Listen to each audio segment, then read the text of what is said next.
Published 1700 EDT, the 19th of August 2017. Updated 1730 EDT, the 19th of August 2017. Julian with his mother jumped. Family of a British 7-year-old boy caught up in the horror of the Barcelona carnage faced an agonizing wait last night to learn if he had survived.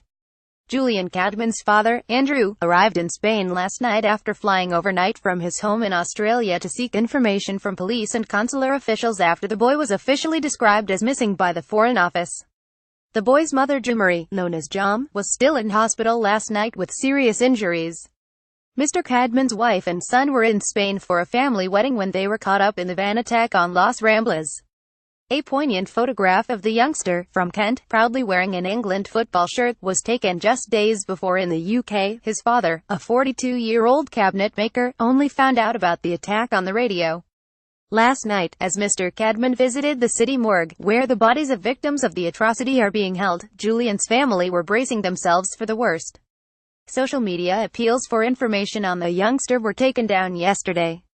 As the family's ordeal continued, it emerged jihadists had planned to use a volatile explosive known as the Mother of Satan to murder hundreds of people in a spectacular terror attack, even more devastated than Thursday's atrocity in which 13 people were killed and more than 130 injured. A huge international manhunt codenamed Operation Cage continued for the driver of the van, who is believed to be the final member of the terror cell. Police were last night investigating an Islamic preacher over his possible involvement in the Barcelona massacre. The youngest victim of the Las Ramblas attack was named yesterday as Javier Martinez, 3, who died alongside his great-uncle Francisco Lopez Rodriguez. Pressure mounted on Channel 4 to postpone a controversial drama about Islamic State. The alleged van driver, Younes Abou Yaqub, 22, and originally from Mirt in Morocco, is thought to be the only member of the IS cell still on the run. In a day of fast-moving developments, the Cadman's extended family endured the agony of conflicting media reports on whether Julian was found or missing, alive or dead. "We have had the television on constantly since it happened," said Norma Canaveral, who affectionately calls the boy my grandson although she is his great-aunt. "We've been on Facebook and looking on the internet for anything that might give us hope that Julian is alright," said the 66-year-old hospital worker last night from her terrace home in Plaistow, East London. "One image from the attack has stayed with her," she said. A massive manhunt was underway across Europe last night for the man suspected of driving the white van that killed 13 and injured more than 130 people in the Barcelona attack. Younes Abou Yaqub, 22, is thought to be the only member still on the run of a 12-strong Islamic State cell believed to be behind the attacks at Las Ramblas and Cambrils. Officers have released a mugshot of him. Josep Luis Trapero, chief of the Mossos d'Esquadra police force in Barcelona, said they did not believe the driver of the van had linked up with the rest of the cell in Cambrils after the massacre. La Vanguardia newspaper reported that he may have slipped into the Liceu station, then taken the metro to Maria Cristina. Detectives are investigating whether Abou Yaqub carjacked driver Pau Perez, fatally stabbed him, and then stole his Ford Focus.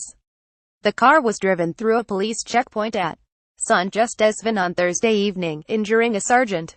Officers opened fire on the vehicle, and Perez's body was found inside. Abou Yaqub is believed to have fled on foot. Moroccan Abou Yaqub lives in the town of Ripoll, 65 miles north of Barcelona, where Moussa Kabir, who was shot by police in Cambrils, also lived. It shows a young boy, limbs horribly askew and apparently lifeless, on Las Ramblas in the aftermath of the outrage. "It was so shocking to see that picture. It looks like Julian," she said.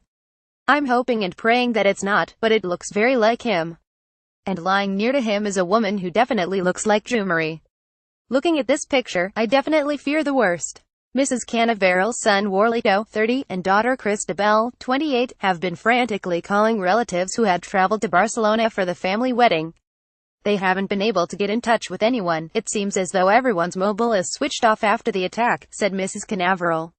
Social media appeals for information on the youngster were taken down yesterday. The aftermath of the Las Ramblas attack is seen in an aerial view for the first time in this exclusive picture, taken by Briton John Ward from his balcony, just minutes after the terror atrocity. The picture shows an injured pedestrian being attended to. 2. A body amid the scattered papers of a newsstand.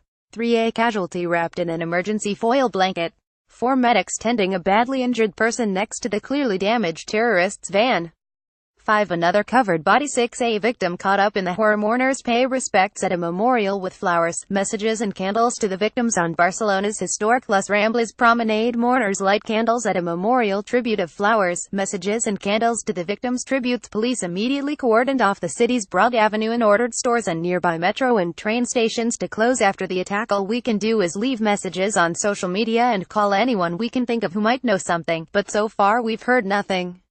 It's so frustrating. Another close relative of the Cadmans in England, who asked not to be named, told the Mail on Sunday, "We are all desperately worried."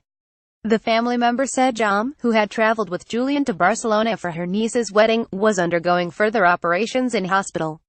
Jam has broken legs, broken arms, a broken hand, and facial injuries, she said.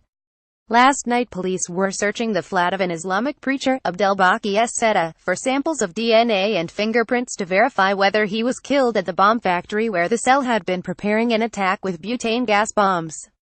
Esseda, 45, began preaching in the town of Ripoll, where several members of the gang lived, around 2 years ago but stopped 2 months ago, sources at the town's mosque said. The father of schoolboy Julian Cadman arrived in Barcelona last night after flying halfway across the world to join the desperate hunt for the 7-year-old caught up in the atrocity. Andrew Cadman made the 22-hour trip from Australia before traveling to the hospital where his wife, Jam Cadman, is being treated after being struck by the van in the attack. Mrs. Cadman, who traveled to Barcelona with her son to attend her niece's wedding, remains in a serious condition but is doing really well, according to doctors. Before leaving his home in Sydney on Friday, Mr. Cadman said he had spoken to his son and wife. An hour before the attack, 1, possibly 2, members of the jihadi cell were killed when their bomb factory at a house in Alcanar, 125 miles south of Barcelona, blew up on Wednesday night. 5 more terrorists were shot dead in Cambrils, a seaside town 70 miles southwest of Barcelona, in the early hours of Friday as they launched a second attack with axes and knives. It is thought Moussa Al-Kabir, 17, originally suspected of being the van driver after using his older brother's identify papers to rent it, was among those shot dead in Cambrils. 4 more suspects, including Al-Kabir's older brother Driss, 28, are being questioned by detectives and are expected to appear before an investigating magistrate this week. Said Al-Kabir, the father of the Al-Kabir brothers, said he was in shock that his sons were suspected of involvement.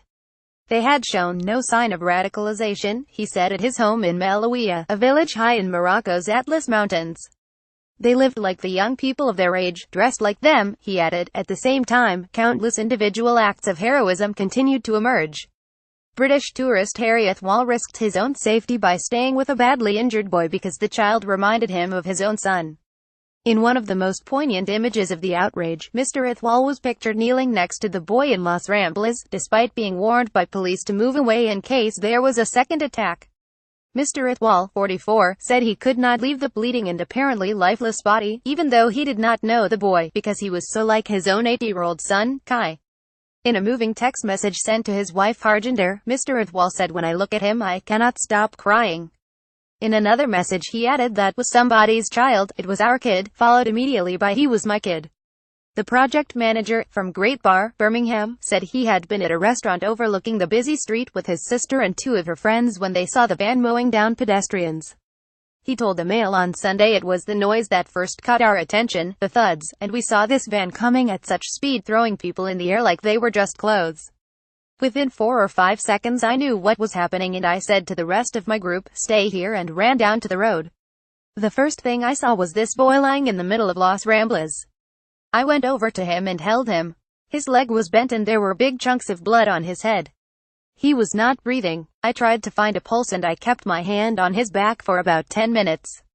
There are no words of comfort I could give to his family. I can't get his face out of my mind. He was so like my own son." An off-duty nurse told how he cried while treating victims among a desert of dead people on Las Ramblas. Albert Torciso, 41, was on his way home from the beach when he came across a scene of total disaster on the city's famous boulevard. Mr. Sisso, who was still in his flip-flops, headed towards the disaster area, only to be stopped by a police patrol. He said, "The police would not let me pass but I told them, I'm a nurse, I want to help, and I passed. What I saw was a total disaster. I counted at least 6 dead." Mr. Sisso, who is chairman of the Catalonia Nursing Council, spent 25 minutes trying to revive a young Italian man who died in his arms. Last night he insisted I'm no hero, I'm just a nurse.